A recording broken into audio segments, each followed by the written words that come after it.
In a previous video, we asked the big question, was the Torah corrupted? You can check out the video in the link above. Today, let's take a closer look at one story, Moses meeting his wife. Muslims often say the Torah's version was changed, but when we compare the Qur'an and the Torah side by side, do we really see corruption or just differences?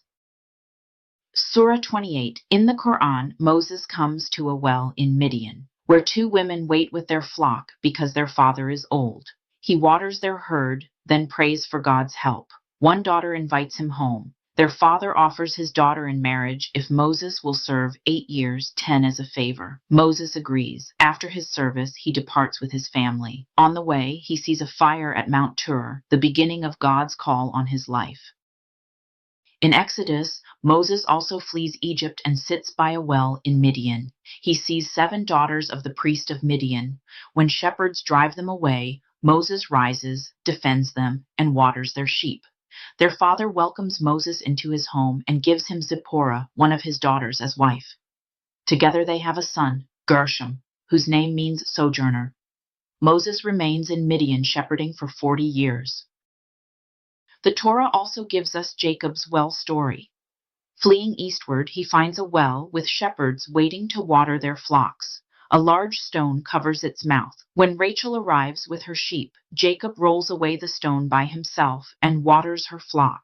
Jacob meets Laban, Rachel's father, and agrees to work 7 years for her hand in marriage. But when deceived with Leah, he serves another 7 years to marry Rachel, the one he loves. Jacob serves a total of 20 years in Haran, building his family and flocks. At last, God commands him to return home, and Jacob departs with his wives, children, and herds. Now let's compare these stories. In the Torah, Moses meets 7 women at the well. In the Qur'an, there are only 2. In Exodus, Moses rescues the women from hostile shepherds. In the Qur'an, no conflict is mentioned. Moses simply waters the flock. In the Torah, Moses is given Zipporah freely in marriage. In the Qur'an, Moses must serve 8 to 10 years before marrying. In the Torah, Moses spends 40 years in Midian before God calls him. In the Qur'an, the call comes immediately after his term of service. And in the Torah, Jacob's years of service for Rachel are a completely separate story. In the Qur'an, those details are woven into Moses' life, blending the 2 accounts together. Some may say this proves corruption, but let's ask, corrupted how and why? If someone intentionally changed the Torah, there must have been a motive. Was it theological? No, the Torah already shows God's prophets as strong, trustworthy, and patient. Nothing needed to be changed. Was it an ethical or moral motivation? Again, no. The Torah already emphasizes the value of labor, covenant, and family. Was this a prophecy about Muhammad? No, these are not predictions of Muhammad, but historical accounts of Jacob and Moses. Was there any political relevance? There's no evidence of that either. So why would anyone change the stories? Every possible motive falls short. The Torah preserves the history as it was given. The Qur'an reshapes it, but that's not the same as corruption. If you have other ideas, we'd love to hear them in the comments.